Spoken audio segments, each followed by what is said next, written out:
2001년 5월 14일 국회는 이미경 의원, 정대철 의원, 이인기 의원이 각각 국가인권위원회 법안들을 심의하면서 국가인권위원회법을 제정하였다.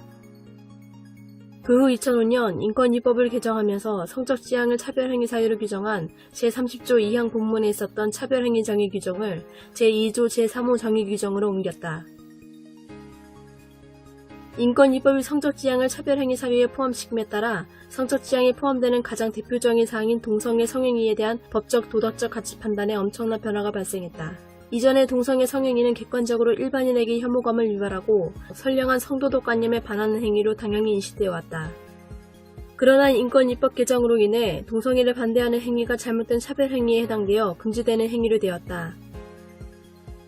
동성애 성행위에 대한 반대 행위들은 인권위법상 평등권 침해의 차별행위로 보아 인권위 조사 대상이 되었고, 동성애 성행위를 반대하여 이에 대한 정당한 혐오감을 표현하는 행위는 인권위법 위반이 되어 인권위의 시정권고 대상이 되어버렸다. 이처럼 성적지향이 법률상 차별금지 사유에 포함되면 동성애 성행위에 대한 이전에 오랫동안 취해온 우리나라의 도덕적 비난 및 법률적 비보호 태도에서 도덕적 및 법률적으로 보호하는 태도로 바뀌는 근본적인 변화를 가져오게 된다. 인권위법상 차별행위 사유에 성적지향이 포함되어 있는 것이 동성애 성행위에 대한 우리 국가 사회의 성도덕과 성법률에 가져오는 근본적인 변화의 의미를 정확히 알고 있는 국회의원들이나 국민들은 드물어 보인다.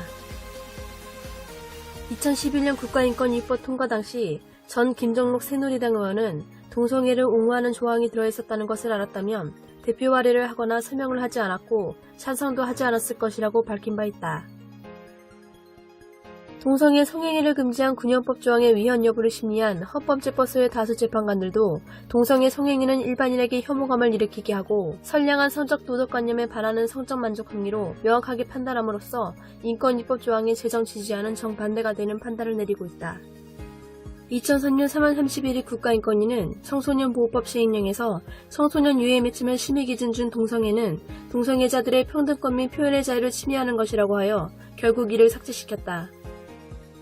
2006년 7월 25일 정부에 손해배상금이나 형벌 등 법적 강제력을 부여하여 동성애 성행위를 반대하는 행위를 금지하는 차별금지법안의 제정을 권고하여 2007년 이래 정부가 차별금지법 제정을 수차례 추진하는 계기를 마련하기도 했다. 2011년 9월 23일 한국기자협회와 공동으로 인권보도준칙을 제정하여 동성애 성행위에 대한 반대의 견해가 담긴 표현과 동성애와 에이즈 등 질병과의 관계를 언론에 보도하는 것을 금지시켰다. 이로 인해 대부분의 언론에서 동성애 지지 보도가 급증하였다. 누적 내국인 에이즈 감염자는 2003년 2843명에서 2014년 12757명으로 4배 이상 급증했다.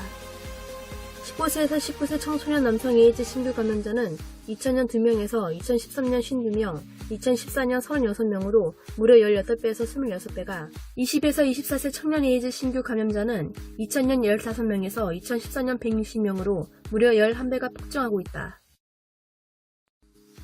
질병관리본부 통계에 의하면 2015년에도 외국인 에이즈 환자가 대폭 증가하고 있고 국내에서도 매년 증가하고 있는 것으로 보고되었다. 동성애 성행위를 성적지향으로 포섭하여 이에 대한 반대 행위를 차별행위로 보는 인권위법 조항은 도덕 및 법률적 정당성을 가진다고 할 수 있을까요? 다음 영상들에서는 성적지향을 차별행위 사유로 포함시킨 인권위법의 조항의 정당성 근거들과 그 근거들의 부당성, 개인적, 사회적, 국가적 폐해, 인권위법 개정해야 할 필요성과 타당성에 대해 검토하고자 한다. 동성애 성행위에 대하여 도덕 및 법률적으로 규제하는 국가 유형들을 살펴보고 우리나라는 어느 유형에 해당하고 있는지를 살펴볼 필요가 있다.